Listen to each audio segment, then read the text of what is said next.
This is the new Fox Podium fork, and I love this thing, but unfortunately, I destroyed this one. It's still a great fork, and I want to tell you the whole story about it, so let's jump into the video.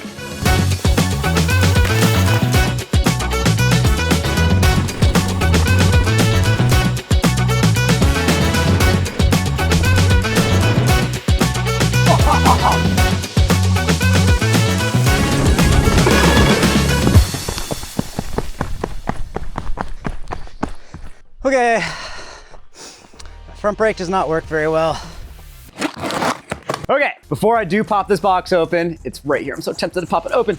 I want to thank the sponsor of this video, Jensen USA. Jensen is a big supporter of my channel, and they're a top online retailer in the United States of America for Fox suspension, as well as a ton of other leading suspension brands. With Jensen USA, not only do you get great pricing, very fast shipping, excellent customer service, but they have price protection. So if you find something at a lower price a few weeks later up at Jensen, well, they'll help you out with covering the distance, covering the difference. Huge thanks to Jensen for sponsoring this video. I have the Podium fork linked to down in the description below. That link takes you over to Jensen USA, and then anything you purchase from Jensen will help support my channel. It's a huge part of how we make all this stuff happen. Big thanks to Jensen, huge thanks to Fox for sending me this fork. I assume I'm gonna have to send this thing back because it's quite an expensive little puppy. Let's crack her open. Right away, I'm excited as all get out to ride this thing. Fox loves it, by the way, when you include all these warning stickers on your product shots of brand new stuff. Yeah, don't ask me how I know. Look at this fork. This is amazing. I'm gonna throw this thing right away on the Pivot Firebird, and then we'll, let's get some miles in. I'm struggling. I don't want to tell you that you need to go spend yet more money to enjoy mountain biking. Within the same week of receiving this fork, I also enjoyed a bunch of rides aboard my Rigid Enduro bike. This bike is so sweet. You just gotta slow it down a little bit for max effect.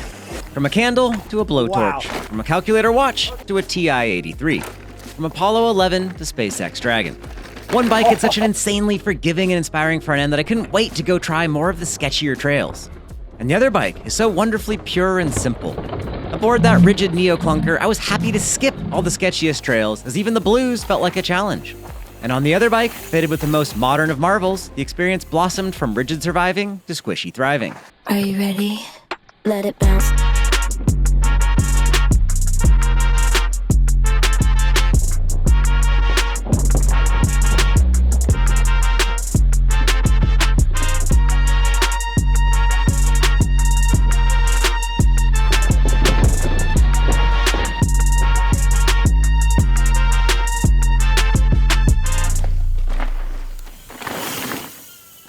The Podium fork offers dual crown stiffness and performance, but packs this into an enduro bike chassis. We talked about front-end stiffness during the launch of the 2026 Fox 36 all-mountain fork. With a good-sized impact, a fork will absolutely flex quite a lot, and that results in a few negatives. That flex creates binding, resulting in a loss of plushness. That flex also changes the bike's geometry, and it does so in a way that's not easily predictable. A big part of the Podium story is its incredible stiffness. That fork is so good. The result of the stiff chassis is a level of plushness I've not experienced anywhere else, except perhaps for skiing fresh powder. If you're enjoying this video, please do Rocco me a favor and scroll down and hit that subscribe button. Please and thank you. What do you think, buddy? Should they subscribe? Should they leave a comment down below? Should they hit the like button? Should they share with grandma? Grandmas love videos. Stiffness matters. In this case, it's the fore-aft stiffness. You can watch a traditional 36 or 38 flex fore and aft with just some braking forces. The flex itself changes the fork offset, which in turn changes the trail measurement, and it's not very predictable. Sure, the bike's trail measurement is already changing as the fork goes through the travel, but extra flex takes the ride you're accustomed to and replaces it with a random smorgasbord of bike feel. Most forks do this thing that when they're unweighted and you're trying to use the front brake, they start to skitter and chatter, and you can see them flexing around quite a bit. I could get the 36 all mountain to flex a fair amount. I could get the 38 to flex a little less than the 36, but you can see it flexing. With the Podium, I'm trying really hard to get it to flex through here, and you can see it a teeny tiny bit, but it's significantly reduced from both the 38 and the 36. This is a big part of why this fork inspires so much confidence and why it's so plush. There's no binding because it's held in place perfectly. The Podium fixes this in a few ways. The crown is massive. The upper tubes are moto-sized at a massive 47 millimeters. If you ever rode the old Marzocchi Shiver single crown 2 decades back, you might remember the left-right torsional stiffness not being great. Fox solved this problem by using a humongous 20 by 110mm DH axle, and it's steel. The weight alone is cause for concern, but one rock garden later, and you'll understand. I wasn't expecting the 20mm axle, and lucked into having some old end caps here that made it fit with my favorite Industry 9 wheel.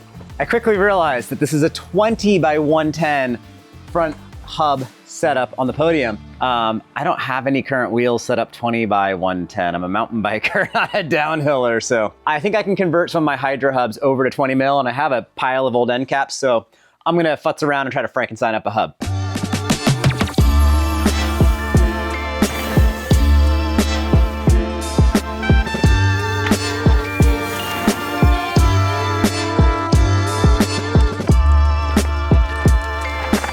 Back in April, we went over bushing overlap with the new Fox 36 fork.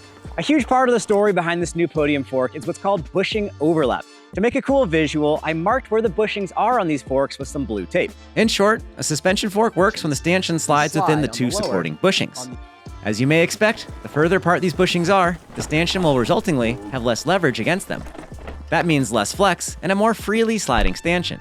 To put it simply, more bushing overlap, more stiffness, more plush. The 38's a fantastic fork, and if we measure the bushing overlap, it's only about 120 millimeters. The fork rides pretty good, but still, that's not much bushing overlap. A big part of the story behind the 36 All Mountain a few months ago was increased bushing overlap. With the tape here, it shows where the bushings are now, and outside to outside, there's 162 millimeters of overlap. That's incredibly good compared to what we used to have. The Fox 40, which we can see on Jackson Goldstone Santa Cruz, features only 1 millimeter more overlap than the 36 All Mountain. Now, let's get ready for the really cool thing. The Fox Podium features the most bushing overlap of any Fox fork ever produced, 174 millimeters outside to outside. This is a big part of why this fork rides so good. You can see how much more bushing overlap the Podium has than the trusty 38. And if you've ridden a 38, you know it's a stiff fork. It works quite well. If you've ridden a Podium, you know how much more well it works. Is Morewell a lake? Is it a pond? Is it a creek? What's Morewell? Dumb joke. With inverted forks, the oil bath is constantly soaking the fork seals, and the debris is more likely to get pushed away by the wipers because the seal is now above and not forming a loam landing zone. Remember that cool floating air spring shaft from the new 36? But the new design has something I call wibble wobble technology. Well, Fox has named it Glidecore.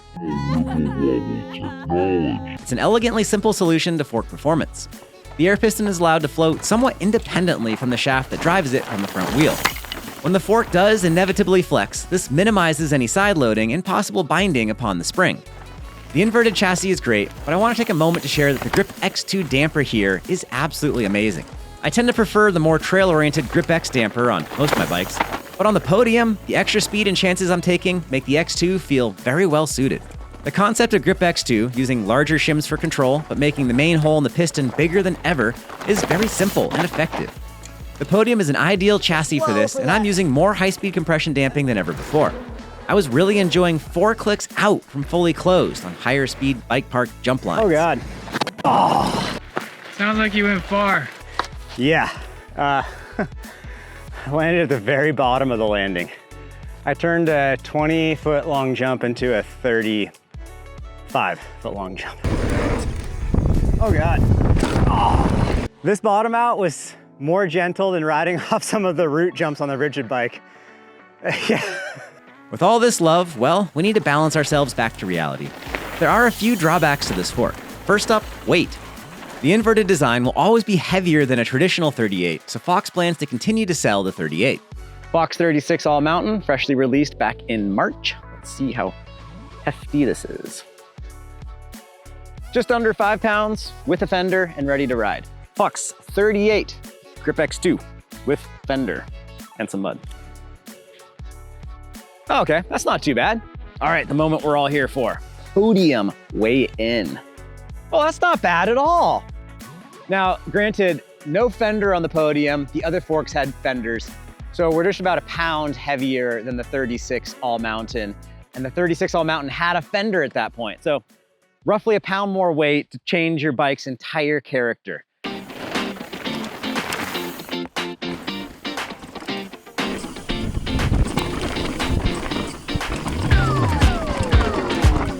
The Podium fork in its natural habitat. Wild race courses.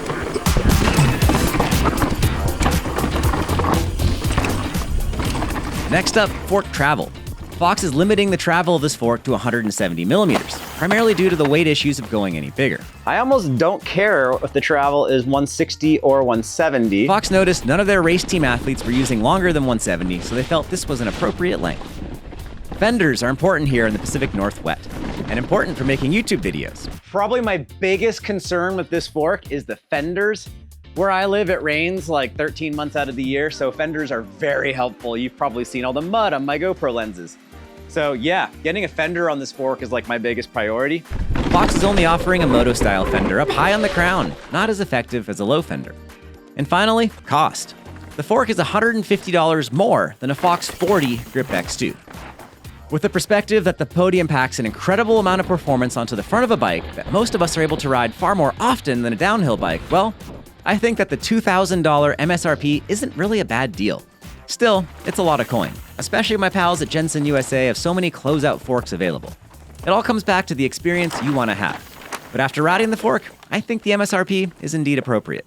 Today's my first ride on the new Fox Podium fork, just out here for an evening cruiser. I think we need to do another ride or two until this thing's broken in, but let's do a couple mellow trails just to feel it out.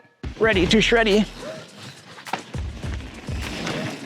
Already got a great testing shot doing a fat wheelie, but the lens cap was on the camera. Oh my goodness, this thing is plush. Wow. I didn't think I could do that back there. Holy cow. Wow. Wow. What? That's ridiculous. I did not think a fork could be that plush. Normally I try to ride bikes like a whole bunch before we come out and actually film with them, but with the Podium fork, my first ride impression was so good. What? This is actually my second ride on this fork. That's it. I'm trying to not gush because I'm that stoked about it. Let's drop on in. Oh, I just fived out if this was trials. Okay.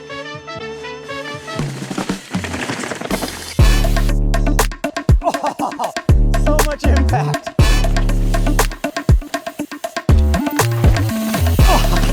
Hard to do tricks there. Oh my gosh, that is so much better.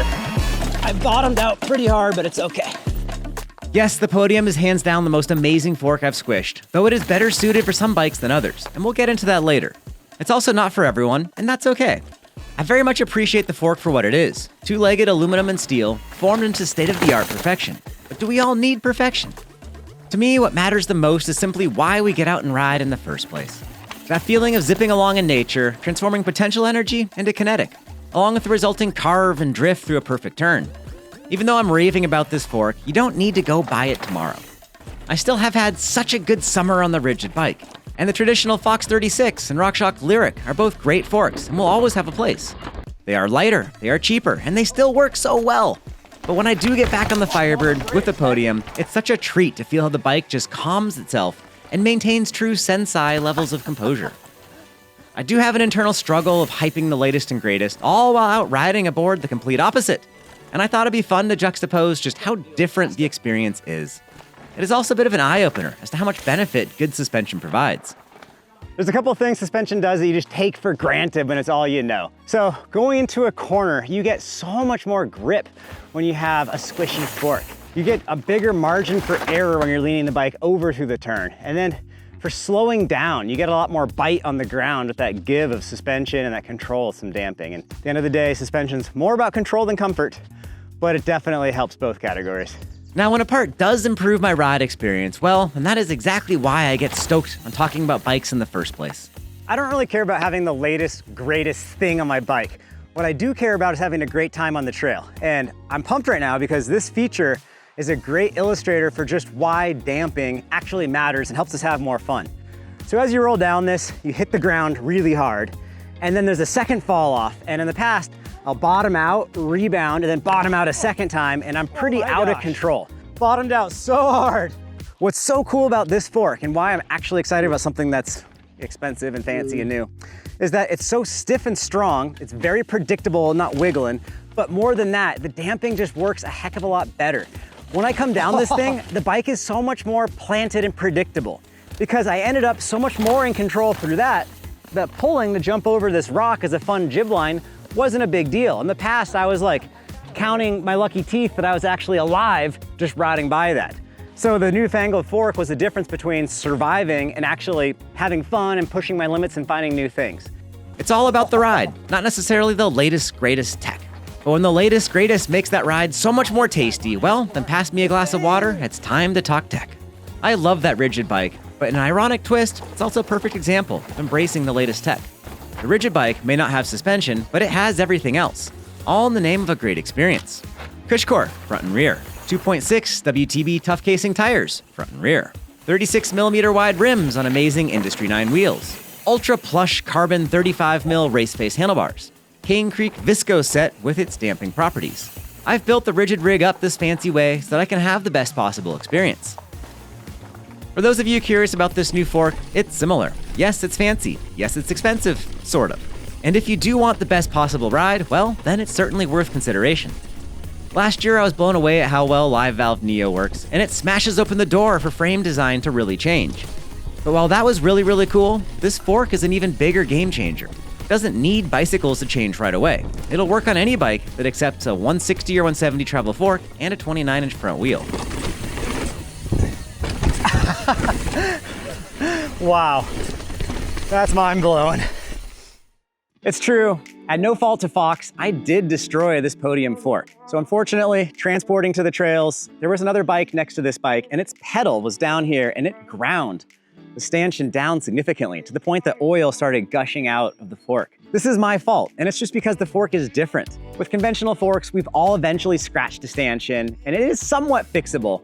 On this Podium fork, it's a little bit more challenging to fix a stanchion. You're gonna have to replace it more quickly than just fix it on the side of the road with some nail polish. I also wanna mention, I love this fork, but I most loved it on the analog acoustic bike. I tried it on a couple of e-bikes, and yes, it was better than the 36 forks those bikes come with. However, the difference to me wasn't as significant as it was on the acoustic bike. I have more fun riding acoustic lightweight bikes. They're easier to jump and play with than the e-bikes. For me, the difference was most noticeable not on the heavier bikes where I thought it would be. It was actually on the lighter, more fun bike. Take that for what you will. I also want to say the lack of a fender, that's really a bummer for me. The high fenders look cool, but they don't work in my experience nearly as well as a low fender. Maybe the aftermarket will make some fork lower guards that combine into an arch where you can have a fender one day. That would be really cool. The weight of this fork, it's not bad. It's only a quarter pound heavier than the 38. I think that's pretty acceptable, especially considering how much better it works on the trail. To learn more about the Podium, I've got a link to this fork over at Jensen USA. That link's in the description below. Anything you purchase from Jensen USA will help support my channel, and big thanks to Jensen for sponsoring this video. Big thanks to Fox for bringing us out to Arizona back in the winter to show us this fork and tell us about it, and also for sending this fork out. Thanks to Logan and Riley for their help with filming and editing this video, and thanks to you all for watching. I appreciate all of it. All right, everyone, with that, I'll see you down in the comments. Peace and wheelies.